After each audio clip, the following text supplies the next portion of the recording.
Hello everyone, welcome to True IAS. इस lecture में हम लोग कंटिन्यू करते हैं अपनी मैनग्रोव्स के टॉपिक्स की जो डिस्कशन हमने स्टार्ट करी थी उसको कंटिन्यू करते हैं। लास्ट लेक्चर में हमने काफ़ी सारी इन्फॉर्मेशन गेन करी थी कि मैनग्रोव क्या होते हैं, मैनग्रोव का बेसिक नेचर क्या होता है, और सबसे इंपॉर्टेंट टॉपिक के बारे में बात करी थी कि मैनग्रोव्स के अडेप्टिव मैकेनिज्म क्या होते हैं। और उसमें हमने नई टर्म्स जानी थी, वाइविपेरियस नेचर उनका, स्टिल्ट रूट्स का, बटरेसिस का, न्यूमेटोफोर्स का। ठीक है, अब 2019 का हमारे पास एक असेसमेंट फिगर गिवन है, इंडिया का मैनग्रोव कवर कितना है। Do not worry at all, आप ये आंकड़ा जो है वो यूज़ कर सकते हो बहुत अच्छी तरीके से, even if you are setting in 2024 examination.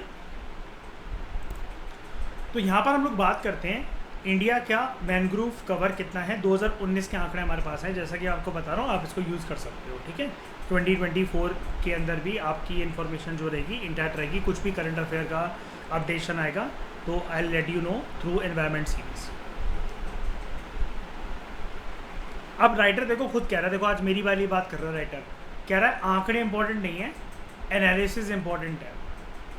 अब तो चलो एनालिसिस करते हैं। एनालिसिस जो हम करेंगे ना वो अलग अलग एरियाज़ में करेंगे। पहला हमारा एरिया जो हमारे सामने है, जो टॉपिक है वो है वेरी डेंस मैनग्रोव कवर किसके पास है, मॉडरेटली डेंस मैनग्रोव कवर किसके पास है, ओपन मैनग्रोव सबसे ज़्यादा कहाँ, total geographical area in terms of mangrove cover वो कहाँ पर, और चेंज इन जोग्राफिकल एरिया कितना हुआ है लास्ट असेसमेंट से लेकर 2019 की असेसमेंट तक। Let's see, very dense mangrove cover, हद से ज़्यादा घने मैनग्रोव कवर जिनके पास है। वैसे तो हमें शुरू में यहाँ पर तो अभी कुछ दिख नहीं रहा, लेकिन अगर आप यहाँ पर आ जाओ, सबसे पहले एक रूल मुझे बताओ। अगर ये टेबल के बारे में मुझे कुछ भी ना पता हो, मतलब ये आंकड़े तो वैसे भी याद होने से रहे, लेकिन अगर कल को एग्जामिनर कुछ भी पूछ रहा है, वेरी डेंस मैनग्रोव कवर या फिर open mangrove, total geographical area, percentage change in geographical area in terms of mangrove cover, मैंने एक बेसिक रूल क्या सीख रखा है कि भारत में सबसे ज़्यादा मैनग्रोव कौन सी साइड पे मिलते हैं। सबसे पहले तो ABCD क्या है इसकी, ईस्ट कोस्ट पे। उसमें से भी मैंने एक और रूल क्या सीख रखा है, ABCD के ऊपर सेंटेंस बनाना क्या सीख रखा है इसके ऊपर मैंने। नेक्स्ट लेवल की इन्फॉर्मेशन मेरी, ईस्ट कोस्ट पे सबसे ज़्यादा कौन से राज्य में,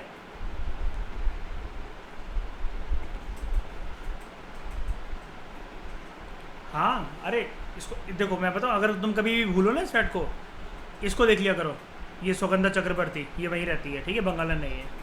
हाँ, अब नहीं भूलोगे तो, है ना। हाँ ठीक है, अब यहाँ पर देखो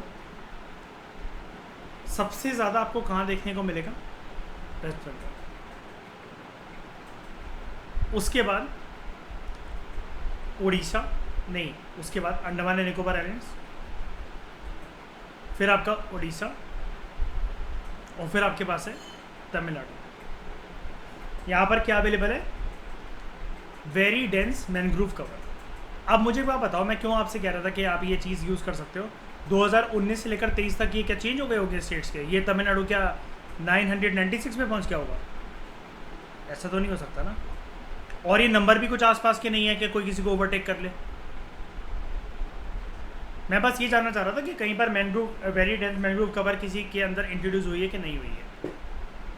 तो सबसे ज़्यादा कहाँ पर देखने को मिलते हैं, पहली एनालिसिस क्या कहती है हमारी, वेरी डेंस मैनग्रोव कवर कहाँ पर है सबसे ज़्यादा, वेस्ट बंगाल। दूसरा देखते हैं, मॉडरेटली डेंस मैनग्रोव कवर, घने मैनग्रोव कवर हैं, इतने भी ज़्यादा नहीं है। ठीक है,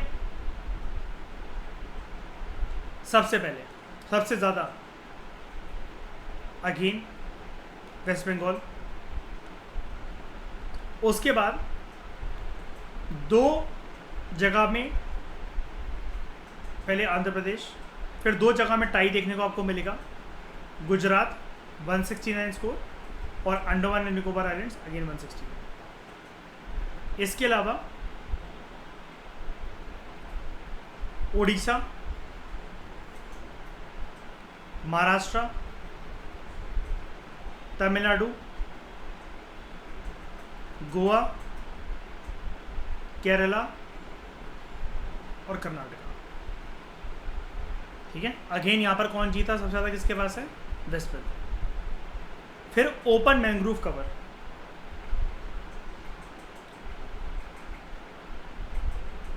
again the winner is West Bengal.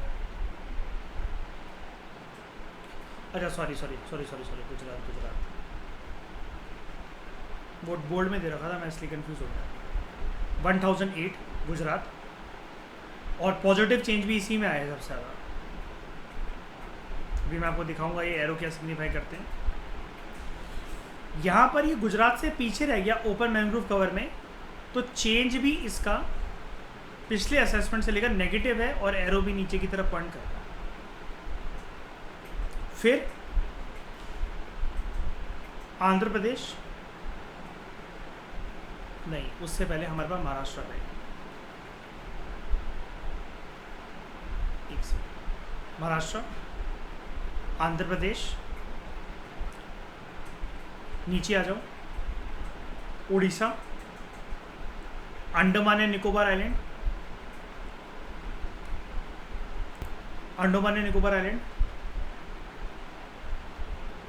49, Orissa हो गया था। उसके बाद है हमारा तमिलनाडु, फिर कर्नाटका, गोवा, केरला, दमन एंड दीव, और अब इसको साथ में बोला करो, Dadra Nagar Haveli and Daman and Diu, है ना, और पुडुचेरी। इससे क्या एनालिसिस निकलती है? एक तो ये ऑर्डर तो लर्न होना ही चाहिए आपको, एक एनालिसिस ये भी निकलती है, देखो ध्यान से देखना, पहले सबको इरेज करता हूँ। अब देखो क्या जो वेरी डेंस मैंग्रोव कवर है वो सारी स्टेट्स के पास थे जहाँ पर मैंग्रोव पाया जाता है? नहीं। मॉडरेटली डेंस फॉरेस्ट कवर सबके पास था क्या? नहीं, 0।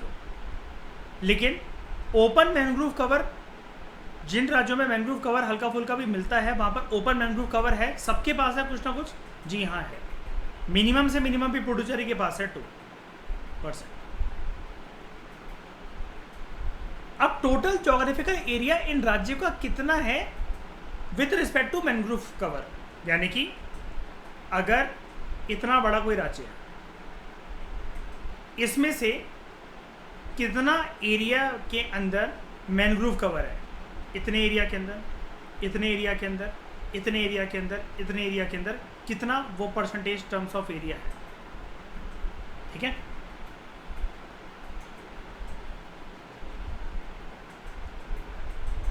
वेस्ट बंगाल का जो जोग्राफिकल एरिया है, उस टोटल जोग्राफिकल एरिया में आपको 2000 से ऊपर का पूरा एरिया आपको मैंग्रोव से बिछा हुआ दिखेगा। उसके बाद नंबर आता है गुजरात का, देख रहे हो? अब ये मैंग्रोव कवर ज़रूरी नहीं है कि आपको मतलब एक ये डेजिग्नेटेड जगह हो, एरिया हो जहाँ पर आपके ऊपर रिस्ट्रिक्शंस हो, पाबंदियाँ हो, ऐसा ज़रूरी तो नहीं होता। ये सिर्फ आपको मैंग्रोव कवरेज के बेसिस पर बता रहा है कि टोटल जोग्राफिकल एरिया में से कितना मैंग्रोव है। और मैंग्रोव आपने देखा ही अभी तक अलग अलग प्रकार के होते हैं। जो नॉर्मल है वो तो आपको नॉर्मल पेड़ पौधों की टर्म्स में ही दिखेंगे। उसके बाद अंडमान एंड निकोबार आइलैंड में, आंध्र प्रदेश में, then Orissa, Tamil Nadu, Goa, Karnataka, Kerala, Daman and Diu, Dadra Nagar Haveli, फिर पुडुचेरी। मुझे वो बताओ, गोवा का वैसे तो कहीं जिक्र होता नहीं है जब भी हम कोई सब्जेक्ट पढ़ते हैं, यहाँ पर क्यों जिक्र हो रहा है गोवा का? और अच्छी खासी परसेंटेज जिसके पास क्यों है यहाँ पर? जैसे अगर आप यहाँ देख लो, moderately dense forest mangrove cover में, यहाँ पर भी ओपन मैंग्रोव कवर में, total geographical area in terms of mangrove coverage, ये भी इसके पास है। क्यों?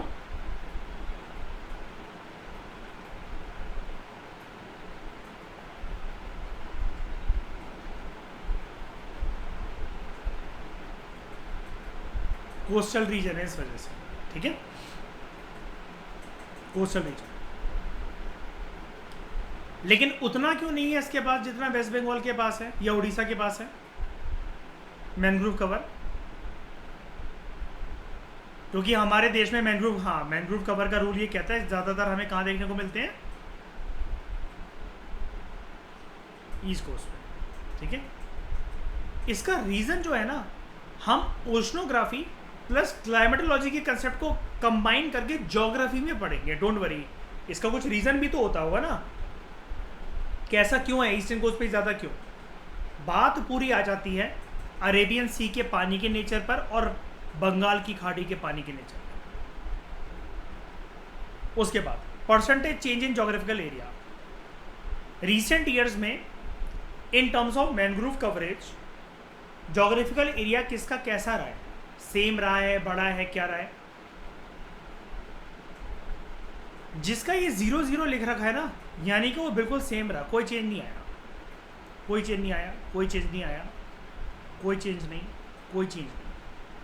किसके बड़े हैं सबसे ज़्यादा तारीफ के काबिल, कौन, गुजरात, फिर महाराष्ट्र, फिर उड़ीसा, तमिलनाडु के अंदर गिरावट देखने को मिली है, वेस्ट बंगाल में भी, अंडमान एंड निकोबार आइलैंड में भी। ये अलग से क्वेश्चन बन सकता है किसके बड़े हैं किसके गिरे हैं। लेकिन ओवरऑल अगर टर्म्स में देखा जाए रिसेंट ईयर्स में कि पूरे देश में अगर हम कॉम्प्रिहेंसिव तरीके से देखें, मैंग्रोव कवरेज बढ़ी है कि नहीं बढ़ी है। अच्छा, अगर आप इन फिगर्स को कंबाइन करो, 37, 16, 8, ये ज़्यादा बड़ा फिगर है या इनके कॉम्बिनेशन का 4, 2 और 1, बताओ। पॉजिटिव फिगर है ना अल्टीमेटली ये। तो बड़े रेड के साथ पता नहीं क्यों बनाकर कह रहा है, शायद से इसको दुख है, बड़े दुख के साथ कह रहा है कि 54% कवरेज फिर भी हुई है, बस तमिलनाडु, वेस्ट बंगाल और अंडमान निकोबार आइलैंड की नहीं हुई, जो कि होनी चाहिए थी, या एटलीस्ट नहीं होनी चाहिए तो सेम रहता, 0.00 रहता। ये कुछ एनालिसिस है, ठीक है। वेस्ट बंगाल हर एक चीज़ में विनर है, सिर्फ ओपन मैंग्रोव की टर्म्स में कौन आगे है वेस्ट बंगाल से, गुजरात, ओके। यानी कि यहां से हमें एक चीज़ एक और जानने को मिली है, एक एनालिसिस और देता हूं। ईस्टर्न कोस्ट पे बादशाह कौन है मैंग्रोव कवरेज का, वेस्ट बंगाल। तो वेस्टर्न कोस्ट पे कौन है, गुजरात। कंफ्यूज इसलिए मत होना, बहुत सारे सब्जेक्ट्स में आप हमेशा तारीफ वेस्टर्न कोस्ट की जब बात आती है तो आप महाराष्ट्र की सुनते हो। इन terms of mangrove coverage Gujarat आगे है महाराष्ट्र से, यहाँ पर देख लो।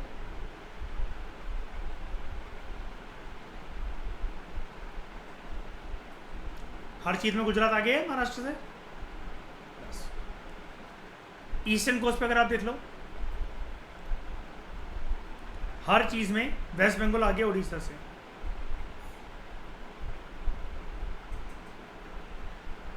बस एक यहाँ पर है कैच, इसका टोटल जोग्राफिकल एरिया बड़ा है उड़ीसा का, जबकि वेस्ट बंगाल का जो है वो कम हुआ, इसका इंक्रीज हुआ, ओके। तो अब आपको ये पाई चार्ट देखने की ज़रूरत नहीं, क्योंकि इसके अंदर पूरी एनालिसिस नहीं है, हमने ऊपर से जितनी एनालिसिस बन सकती थी इन टेबल्स की उतनी कर ली।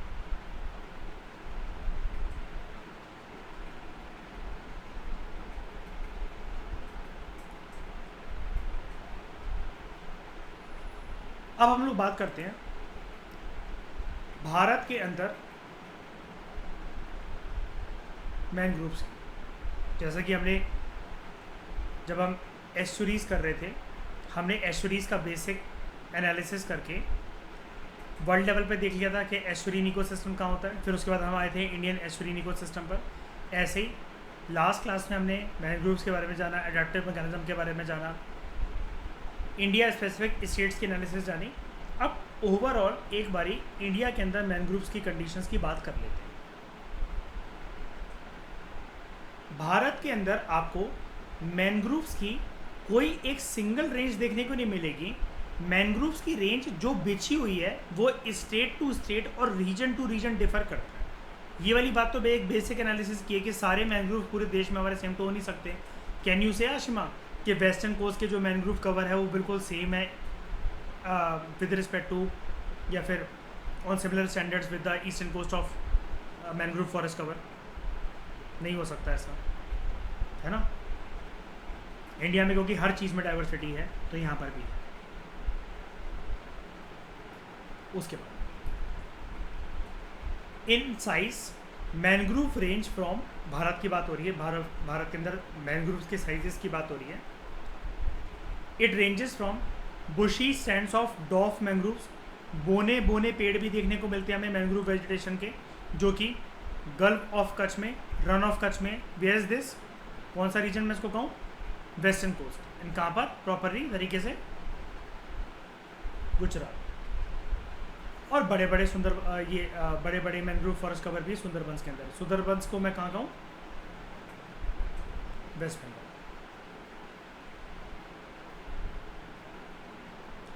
अंडमान एंड निकोबार आइलैंड में क्या होता है, वो आइलैंड है तो जो सी वाटर है और जो ओशन वाटर्स है वो डायअर्नल टाइडल इंडेशन एंड इनअंडेशन वाली सिचुएशन पैदा करता होगा ना, कल की क्लास से याद होगा।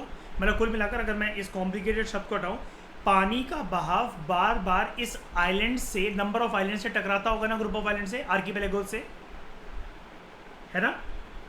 तो यहाँ पर छोटी छोटी टाइडल एस्चुरीज के कारण और कुछ कुछ लगून्स के कारण यहाँ पर हमें डेंस और डाइवर्स मैनग्रोव इकोसिस्टम देखने को मिलता है, ठीक है। और यहाँ पर मैनग्रोव्स की टर्म्स में फ्लोरल वेजिटेशन बहुत ज़्यादा देखने को मिलती है हमें with respect to group of Andaman and Nicobar island groups या फिर आर्किपेलागो आप कह लो।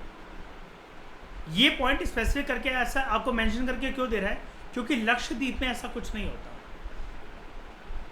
हमारे पास दो आइलैंड ग्रुप्स है ना, वेस्टर्न साइड पे कौन से है, लक्षद्वीप, ईस्टर्न साइड पे अंडमान एंड निकोबार आइलैंड्स, वहाँ पर ऐसा होता है। रीज़न है उसके पीछे एस्चुरीन इकोसिस्टम, लगून्स, ठीक है। और यहाँ पर जो मैनग्रोव कवरेज है ना, इंसान की ज़्यादा घुसपैठ तो है नहीं, ट्राइबल एरियाज हैं ये तो इसलिए यहाँ पर ये बोल रखा है कि जो मैनग्रोव्स के टर्म्स में जो वेजिटेशन है, जो फ्लोरल वेजिटेशन है, फूल पत्तियाँ पेड़ जो उगते हैं वो अनडिस्टर्ब्ड रहते हैं। इसकी वजह से वो पनप रहे हैं और हद से ज़्यादा बढ़ते चले जा रहे हैं। अब याद है अनडिस्टर्ब्ड वाली बात करना क्यों ज़रूरी है, हमने एस्चुरीन में पढ़ा था ना, वो फिशिंग नेट्स वगैरह बनाकर इंसानों ने कैसे उसको ख़राब कर दिया है। यहाँ पर ऐसा कोई दिक्कत नहीं है मैनग्रोव वगैरह। अच्छा, मैनग्रोव के टर्म्स में आपके दिमाग में भी आया होगा, सर डिस्टर्बेंस कैसे हो सकती है। यहाँ पर इंसान क्या कर सकते हैं मैनग्रोव्स का, मैनग्रोव्स के अंदर या जो मैनग्रोव वेजिटेशन होती है उससे चमत्कारी औषधियाँ बनती हैं, दवाइयाँ बनती हैं, आयुर्वेदिक मेडिसिन्स बनती हैं, किसी किसी की रूट्स जो हैं वो लोगों के द्वारा खाई जाती हैं। वहाँ पर भी डाइवर्स एक्वेटिक इकोसिस्टम देखने को मिल सकता है। अब वहाँ पर अगर लोग ज़्यादा जाने लग गए, ज़्यादा सेटल होने लग गए, ये भी बर्बाद हो जाएंगे। और मैनग्रोव सबसे ज़्यादा किस चीज़ के लिए इंपॉर्टेंट है बताओ ज़रा, हिंट देता हूँ कि वो कोस्टल रीजन पे लाई करते हैं जहाँ पर लैंड खत्म हो जाता है किसी भी हिस्से का। वेरी गुड, फ्लड कंट्रोल करने में मदद करते हैं। और वो किस वजह से कर पाते हैं, अपने कौन से पार्ट की वजह से, रूट्स की वजह से। और रूट्स उनकी कैसी होती हैं, ये जो एंटेंगल्ड होती हैं, उसके लिए कल हमने नया वर्ड क्या सीखा, स्टिल्ट रूट, ठीक है, स्टिल्ट रूट। अब सबसे ज़्यादा मैनग्रोव कवरेज कहाँ है, वेस्ट बंगाल में है ना, ईस्टर्न कोस्ट पे वेस्ट बंगाल में। तो यहाँ पर हम सुंदरबंस का एक बार जिक्र कर लेते हैं।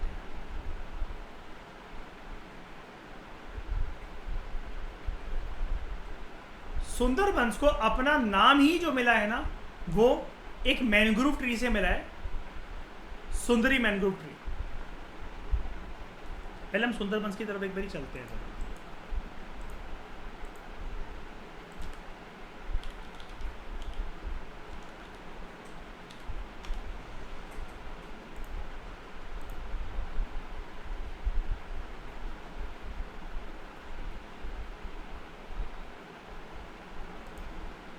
ये देखो,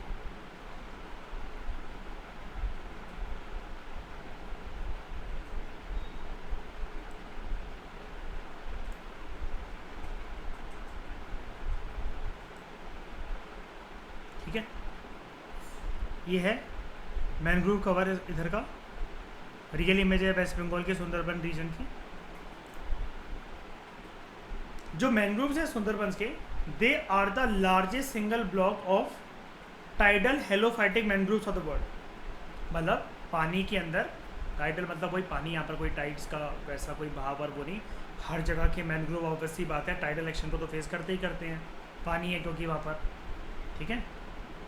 हेलोफाइटिक का मतलब क्या होता है?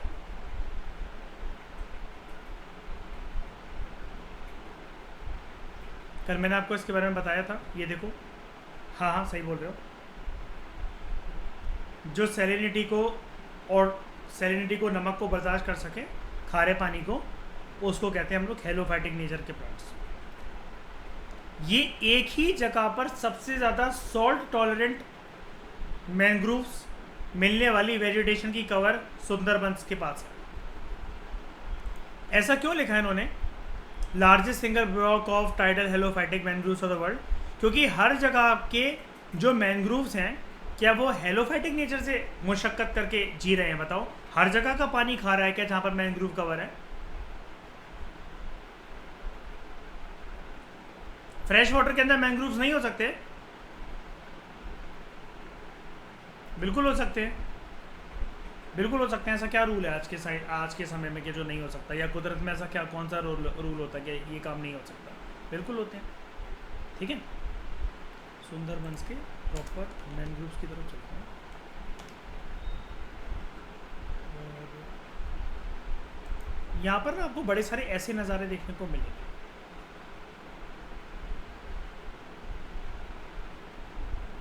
आपके दिमाग में आएगा सर ये तो मैनग्रोव तो नहीं लग रहे, मतलब ये वैसे वाले, लेकिन कल मैंने आपको मैनग्रोव की बहुत प्रजातियाँ पढ़ाई थी। ये देख रहे हो, घास के बगल में लकड़ियाँ देख रहे हो, ये देखो जहाँ मेरा माउस जा रहा है, इधर देख रहे हो, ईयर की, हाँ ईयर की तरफ शूट करते हैं ना ये ऊपर, ये भी मैनग्रोव होते हैं कि नहीं होते हैं? बताओ, होते हैं। अब सुगंधा, नेक्स्ट टाइम तुम यहाँ पर जाना तो ऑब्जर्व करना फिर इसको। उसके बाद जो सुंदरबन डेल्टा है, और ये डेल्टा कैसे बनता है, ये कौन सी जगह होती है?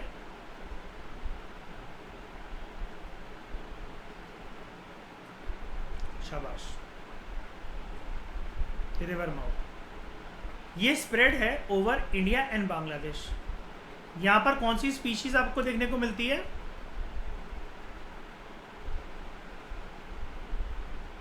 कौन सी स्पीशीज? Royal Bengal tiger. आप क्या बोल रहे थे सीधा, कौन सी स्पीशीज? अच्छा नहीं, ये तो टेक्निकल टर्म नहीं, मैं जानवर का नाम पूछ रहा हूँ, ठीक है। तो Sundarbans delta, they are spreaded over Indian Bangladesh and it is the only mangrove forest in the world जहाँ पर टाइगर्स रहते हैं। टाइगर्स ना मैनग्रोव्स एरिया के पास रहना पसंद नहीं करते हैं दुनिया में कहीं पर भी। पता है क्यों? ज़्यादातर स्पीशीज़ खाने पीने की मिलती नहीं है उनको। मैनग्रोव अपने आप में एक वेजिटेशन ही तो है। मैनग्रोव फ्लोरा है कि फौना है? बताओ, जानवर है कि पेड़ पौधे हैं मैनग्रोव? फ्लोरा है। टाइगर कैसा होता है, मांसाहारी शाकाहारी?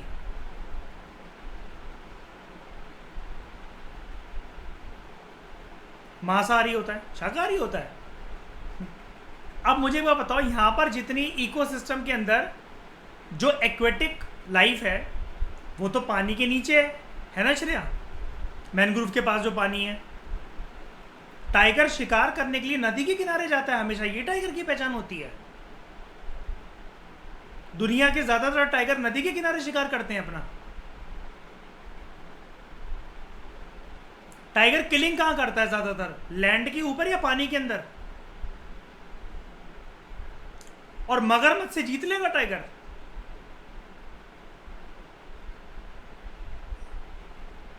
मगरमच्छ खा जाता है टाइगर को एक्चुअली ना, क्योंकि यार देखो ये टाइगर तो पानी पीने गया है, अंदर वो घड़ियाल बैठा हुआ है, पकड़ लिया मुंह उसका, ठीक है। और फिर इतने भारी भरकम क्रोकोडाइल को अगर अटैक कर भी देता है कभी कभार टाइगर वगैरह, खींच कर लाना इतना आसान भी नहीं होता। मगरमच्छ को खींच कर ले आया और चीड़ फाड़ कर खा जाएगा, इतना आसान नहीं होता। ये रियल बातें बता रहा हूँ मैं, कोई कहानी नहीं बता रहा, बस कहानी के टर्म से प्रेजेंट कर रहा हूँ बस मैं आपको। इसलिए दुनिया में मैंग्रोव फॉरेस्ट कवर में टाइगर देखने को नहीं मिलते, शिकार करना बेचारों के लिए मुश्किल हो जाता है। यहाँ पर इनकी फूड चेन, फूड वेब आसानी से कायम रह सकती है क्या, बताओ आशिमा? नहीं। लेकिन सुंदरबंस में ऐसी क्या बात है, मैंग्रोव इतने एरिया के अंदर बिछ रखे हैं, इतने ज्यादा हैं, इतने डेंस हैं कि स्पीशीज जो हैं शिकार के लिए जो अवेलेबल है टाइगर के, उसकी कमी नहीं है टाइगर के पास। इसलिए यहाँ पर टाइगर रह लेते हैं। ऐसा नहीं है कि यहाँ के जो टाइगर है वो फूल पत्तियां और वो सब खाते हैं। यहाँ पूरे का पूरा घना जंगल आसपास पूरे का पूरा बस गया है, क्योंकि मैंग्रोव कवर बहुत डेंस है और बहुत रेंज तक फैला हुआ है। ऊपर देख लो ना, इसी बात की तो हमारी असेसमेंट की क्लास थी, आज की क्लास जैसे हमने स्टार्ट करी है वेस्ट बंगाल के अंदर। देख लो, very dense forest cover 996, moderately dense 692, open 424, total geographical area 2112। दुनिया में इतना बड़ा एरिया है मैंग्रोव कवरेज का कहीं पर भी नहीं है। सुंदरबंस इकलौते सिर्फ 400 से ज्यादा टाइगर पॉपुलेशन को सपोर्ट करते हैं, जिनमें से 88 टाइगर जो हैं, सेंसस 2018 जो हुआ था वो कहते हैं कि वो इंडियन पार्ट में आते हैं। अच्छा, बाकी कहाँ चले जाते हैं? बाकी किसके पास है? बांग्लादेश। ये सुंदरबंस किसके पास है?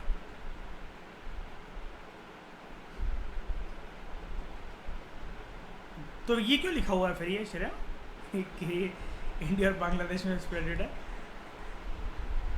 दोनों के बॉर्डर पे लाई करता है। और यहाँ का बॉर्डर हमारा ना बॉर्डर बांग्लादेश के साथ खींचना ना सबसे ज़्यादा चुनौतीपूर्वक होता है। आशिमा याद है जब हमने इंटरनल सिक्योरिटी करा था कुछ साल पहले जीएस पेपर 3 में, मैं आपको बताता था सारे नेबरिंग कंट्रीज में से सबसे टफ बॉर्डर हमारा बांग्लादेश के साथ होता है। क्यों? कीचड़ कीचड़ कीचड़ है हर जगह पर, तो जो फेंसेस बनते भी है ना वो बार बार टूट के गिरते रहते हैं बारिश के दिनों में।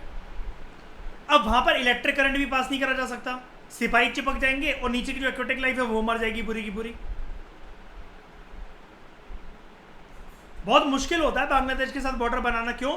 बारिश इतनी अति से, और उसके बाद ये अपनी महान सैंगपो रिवर जैसी वो एंटर करती है ब्रह्मपुत्रा, घूमते हुए नॉर्थ ईस्ट से फिर वो आती है, और इसके अंदर जो सेडिमेंटेशन होता है, सेडिमेंटेशन का जो प्रोसेस होता है और ज्यादा पुट करती है। ठीक है, सुंदरबंस आर स्प्रेडेड। सुंदरबंस किसका पार्ट है? Both countries. और सुंदरबंस जो ये डेल्टा जो है, इसका रिवर माउथ है क्या? क्या नाम है उस पानी का?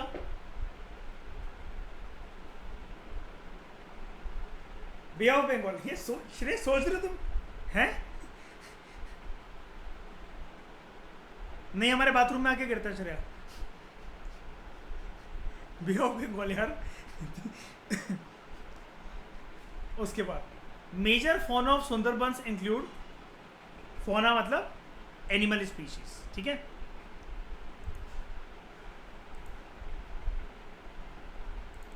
सबसे पहले मैं आपको ये भी दिखाता हूं,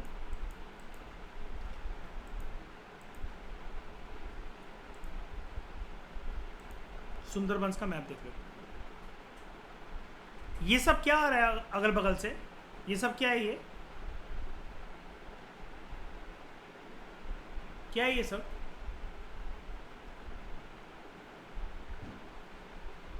डिपोजिशन, सेडिमेंटेशन।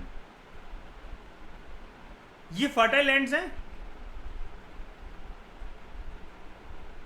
ये फर्टाइल लैंड्स होते हैं डेल्टा वाले, खेती बाड़ी के लिए अच्छे हैं, प्रोडक्टिव हैं, बार बार रिजुविनेट होते रहते हैं।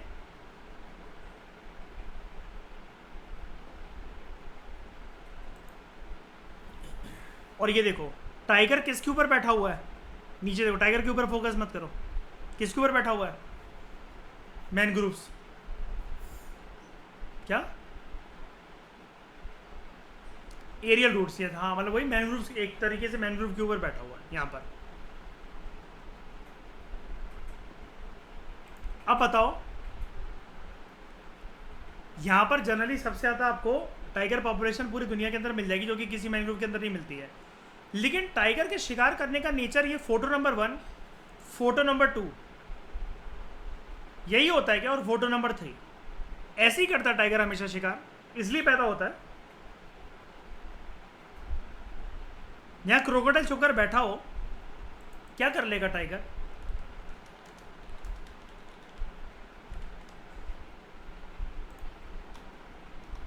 नहीं नहीं मैं एक बात बता रहा हूँ,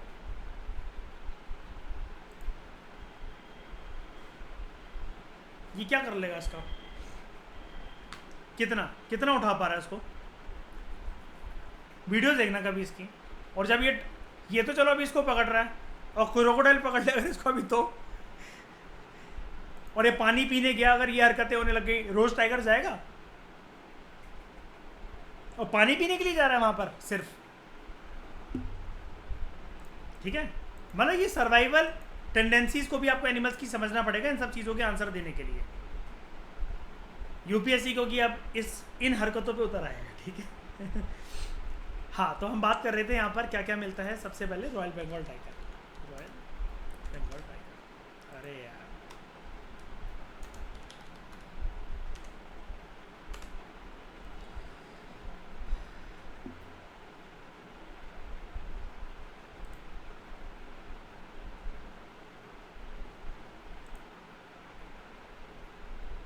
रॉयल बंगाल टाइगर, ठीक है।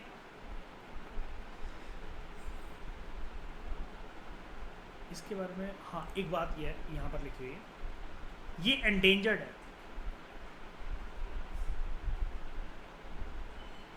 इनका IUCN में स्टेटस क्या होता है आपको जानना पड़ेगा सारी स्पीशीज़ का। लगभग हमें ऐसी 100 प्लस 100 से 110 के आसपास पूरे कोर्स के अंदर हमें हर साल याद करनी पड़ती हैं स्पीशीज़ कंबाइंड, मतलब फूल पेड़ पौधों प्लस जानवरों की, और उनका IUCN में स्टेटस,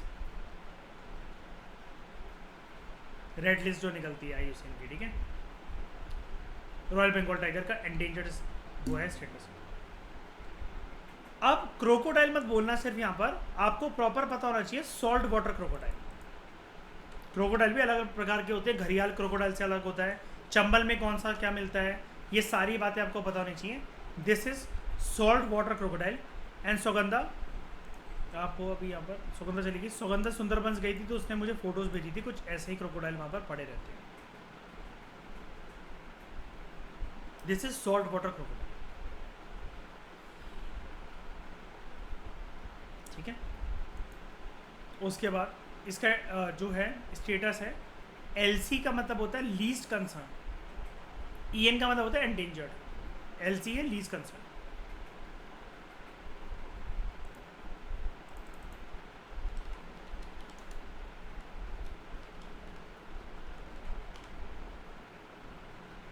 रिवर टेरापिन,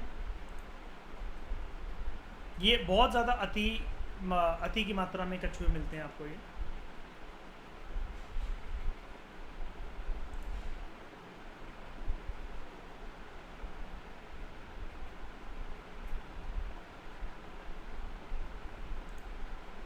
ठीक है, इसका कोई स्टेटस नहीं है।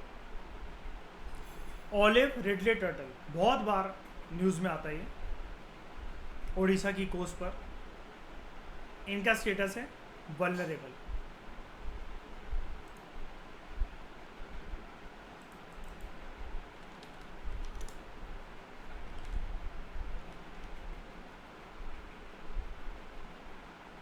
ये बहुत प्यारे होते हैं, इनके फ्लैप्स जो होते हैं उसकी वजह से बहुत क्यूट लगते हैं। एंड इनकी मास नेस्टिंग दिखाऊं एक साथ, जो इनकी मादाएं जो इनको पैदा करती हैं, जब मास नेस्टिंग, ये देखो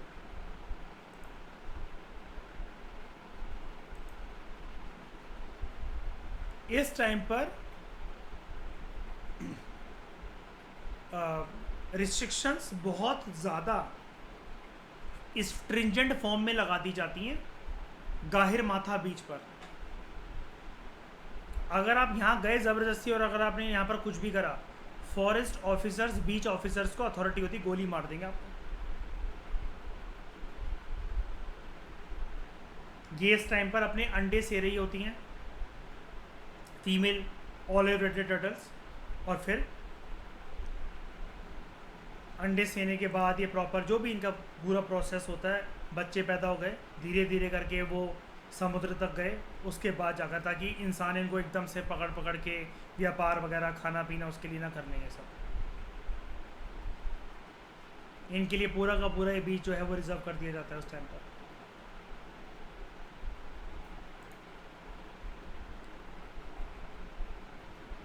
तो कुछ ऐसे बच्चे पैदा होते हैं।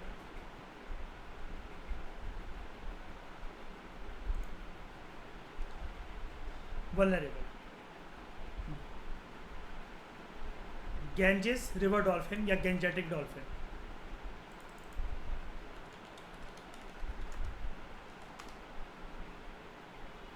ये मैं आपको पहले भी दिखा चुका हूँ।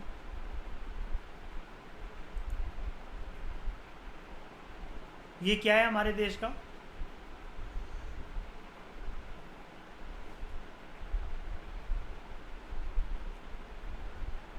हाँ हाँ, और क्या नहीं, क्या और क्या, नेशनल, ठीक है। कौन से पानी में मिलता है ये, कहाँ कहाँ मिलेगा? गंगा और उसके आसपास के, हाँ, उसके साथ जो अटैच रिवर्स है। ये मैं इसलिए पूछ रहा हूँ क्योंकि कल को यार ऑप्शंस आए कि केरला की कोई रिवर है, ब्रह्मपुत्र है, ये वो है, तो आप वहाँ पर गेंजेटिक डॉल्फिन मिलती है, आप देखो ही ना, हाँ भाई ये तो पानी के अंदर मिलती है। बात पानी की नहीं है, कौन से पानी के अंदर मिलती है, जो कि इसका नाम है वहीं मिलेगी ये, ठीक है। इसका स्टेटस है एंडेंजर्ड। फिर हॉक्स बिल टर्टल। हॉक वैसे तो एक प्रकार की चील होती है, गिद्ध होता है, लेकिन ये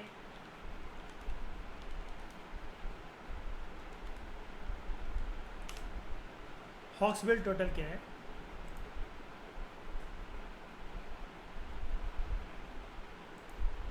ये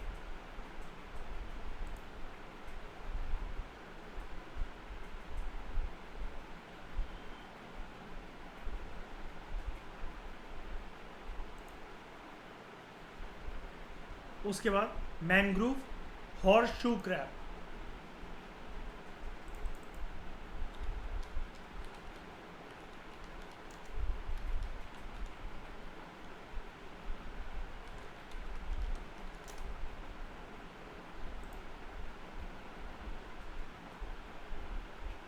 ये अलग सा केकड़ा आपको दिखता है,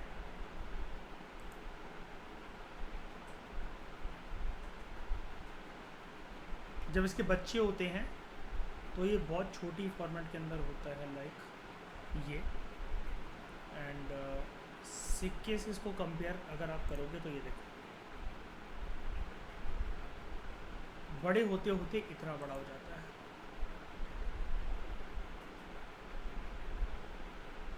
ठीक है, अलग प्रकार का केकड़ा है ये। पता चला आप शेल समझ के इसको उठाने गए, है ना आशमा, और इसने किस्सी ले ली आपकी, और फिर आप कभी मूव ऑन नहीं कर पाए। और ये भी समझ में नहीं आ रहा ना श्रेय, ये अटैक कहाँ से करेगा, ये कील चुभाएगा, क्या करेगा, आर पार कर दे तो देखो।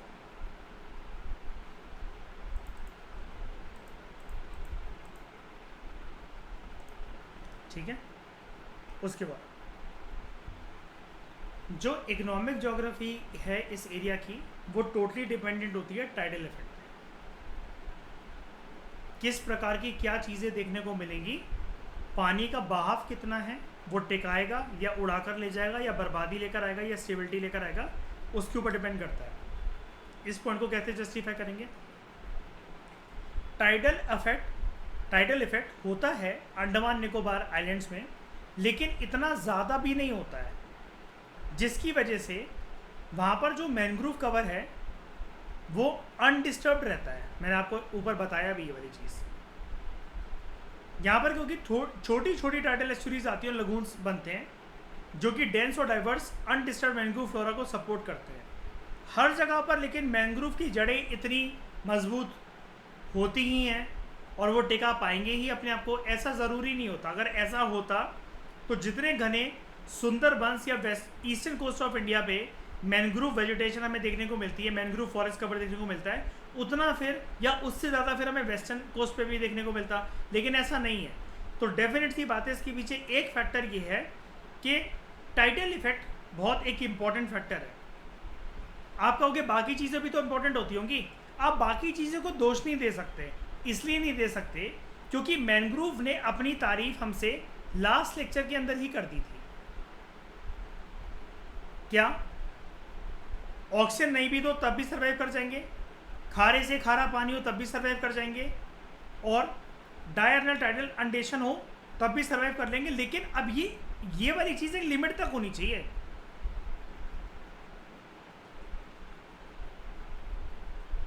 अब आप बीच इंडियन ओशन में जाकर किसी एक वेजिटेशन को रख दो, मैंग्रोव वेजिटेशन को, आपका ये ग्रो नहीं हो रही तो सड़ सड़ के मर रहे हैं तो पौधे, ये क्या बात हुई?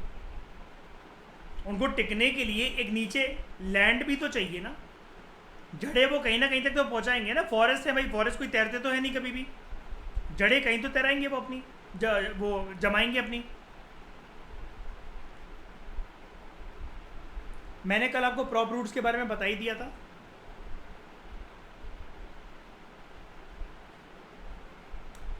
उसके अलावा स्टिल रूट्स के बारे में भी बता दिया था मैंने आपको, और न्यूमेटोफोर्स, ये जो कील जैसे जो निकले रहते हैं। अभी जैसे मैंने आपको इमेजेस दिखाई कुछ टाइगर इस पे बैठे हुए थे ना,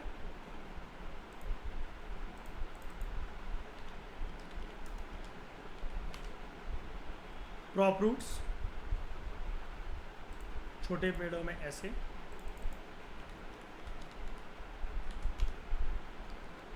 स्टिल्ट रूट्स, कॉर्न और मेज़ की बात हमने करी थी, शुगर केन की भी बात करी थी, और इसके अलावा अपना pneumatophore roots.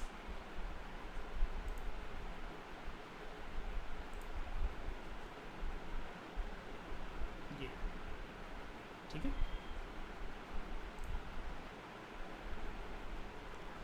Major mangrove forest India में आपको कहाँ कहाँ देखने को मिल सकते हैं, किस किस जगह पर? सुंदरबंस है, Bhitarkanika, Mahanadi delta, Coringa wildlife sanctuary, Godavari Krishna mangroves, Andaman and Nicobar islands में तो बिछे पड़े हैं, पिछावरम, इसको वेलार कोलेरून वेटलैंड भी कहा जाता है, मुथुपेट, पुनाकयाल, थूथुकुड़ी, ये हमने एंशिएंट हिस्ट्री में पढ़ा था, आपको याद होगा तमिलनाडु हिस्ट्री में, है ना, संगम लिटरेचर में पोर्ट भी हुआ करता था ये। उसके अलावा कन्नूर, करवार, Goa mangroves, Ratnagiri, Mumbai, gulf of Khambhat, gulf of Kutch. ठीक है, हमें इतने पार्ट में मैंग्रोव देखने को क्यों नहीं मिल रहे हैं? ये क्वेश्चन नहीं।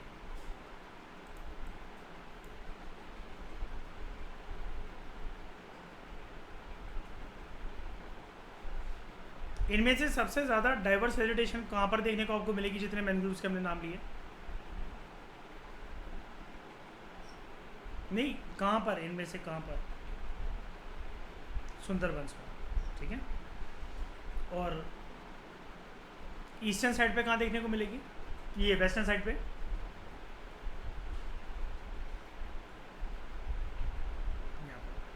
Because these two areas are connected with Gujarat, और ये वेस्ट बंगाल।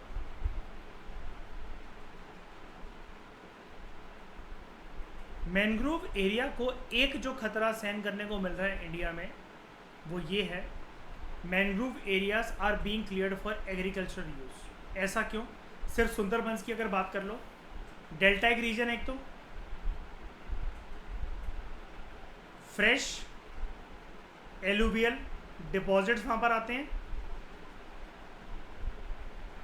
जो कि बार बार रिचार्ज भी होते रहते हैं, राइट।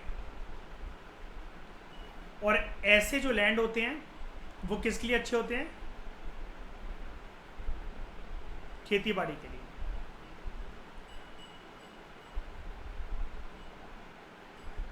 ठीक है,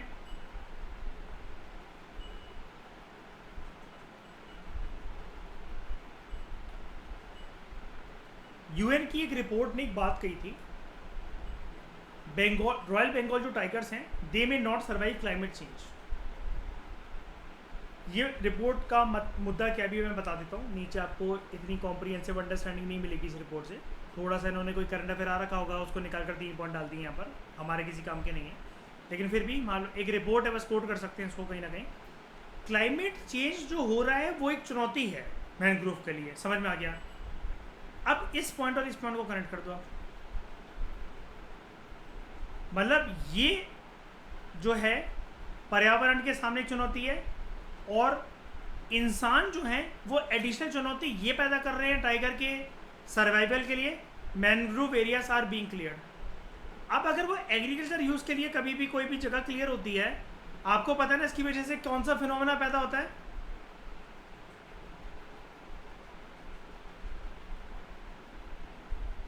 ह्यूमन वाइल्ड लाइफ कन्फ्लिक्ट। और आपको पता है कि टाइगर जो होते हैं वो मैन ईटर होते नहीं है, लेकिन जब कुछ खाने को नहीं मिलेगा तो ये कहाँ एंटर कर जाएंगे? अभी तो ये वेस्ट बंगाल के कोस्टल इलाके में होते हैं, फिर ये कहाँ एंटर कर जाएंगे? ह्यूमन हैबिटेट्स में, सिटीज़ में। और उसकी वजह से होगा कि नहीं होगा ह्यूमन वाइल्ड लाइफ कन्फ्लिक्ट? और इसी कन्फ्लिक्ट की अगर मैं आपको एक फ़ोटो दिखाऊं, अब ये हरकतें होने लगी हैं वहाँ पर।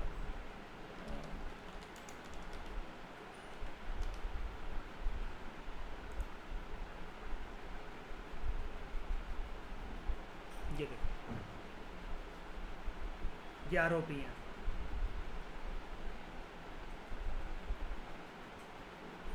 देख रहे हो? आप जानते हो ना कि एक एक टाइगर हमारे देश में कितना इंपॉर्टेंट होता है। टाइगर सेंसस हमने, टाइगर सेंसस तो चलो एक चीज़ है, वो तो कैलकुलेशन है। प्रोजेक्ट टाइगर को हमने कहाँ से कहाँ तक लाकर खड़ा करा है, जानते हो ना? इसके बारे में आर्टिकल तो पूरा हमने डेडिकेटेड पढ़ा था। उसके लिए हमने भी अपनी ज़िंदगी का 1 घंटा दिया था, है ना श्रेय? हमारे लेक्चर करते करते आबादी बढ़ाई थी हमने उनकी 1 घंटे में।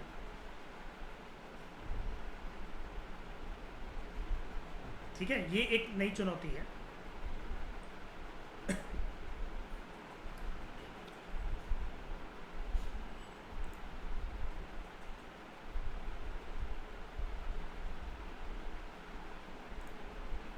उसके बाद 70% of the land in Sundarbans is just a few feet above sea level.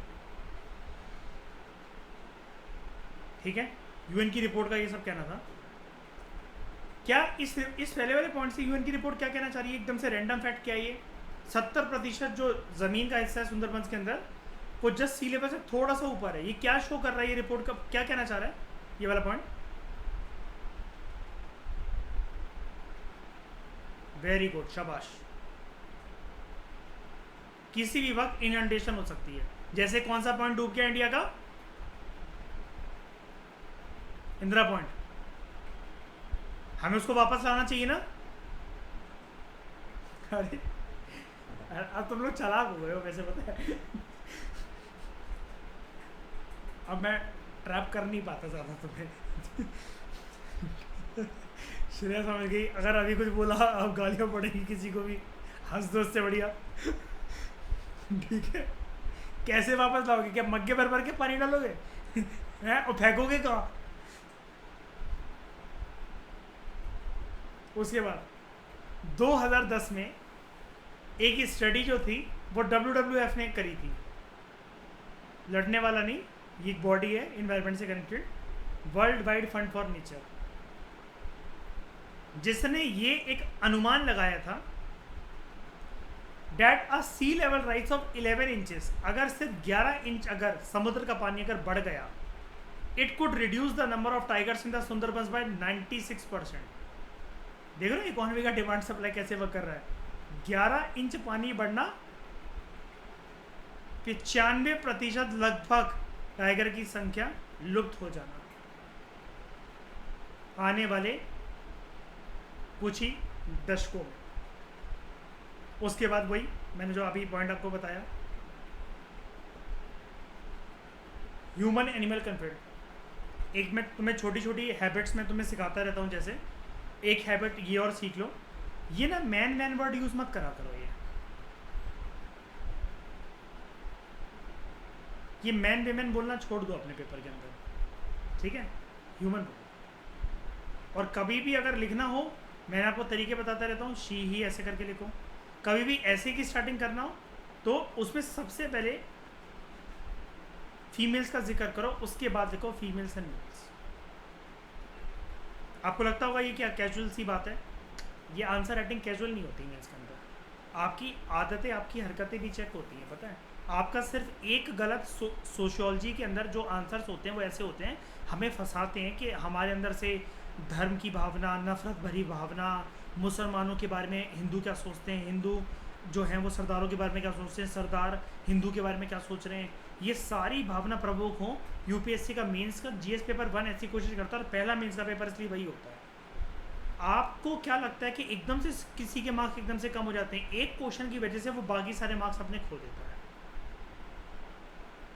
ये छोटी छोटी हैबिट्स हैं, क्योंकि नॉलेज हर किसी के पास हो जाती है। मुझे नॉलेज की टेंशन ना किसी के लिए लगती है, नॉलेज हर कोई गेन कर लेता है इस एग्ज़ाम के अंदर। उसको बस ये समझ में नहीं आता ना कि सिलेक्शन क्यों नहीं हो पा रहा मेरा। उसके बाद भी कई लोग लगातार प्रीलिम्स निकालते रहते हैं, उनका मेंस क्लियर नहीं होता। उनको इसी चीज़ का घमंड रहता है ज़िंदगी भर के हमारा प्रीलिम्स क्लियर हो जाए। वो कभी भी अपने हरकतों को चेंज ही नहीं करना चाहते with respect to answer writing, कुछ नया सीखना ही नहीं चाहते। Rising sea level will bring tigers in close contact with the human population. वो जो चीज़ होती है, अभी आपने बोला ना ह्यूमन हैबिटेट की तरफ एंटर कर जाएंगे। तो इस डिस्कशन में दोस्तों फिलहाल लेते हैं। Thank you very much for discussion.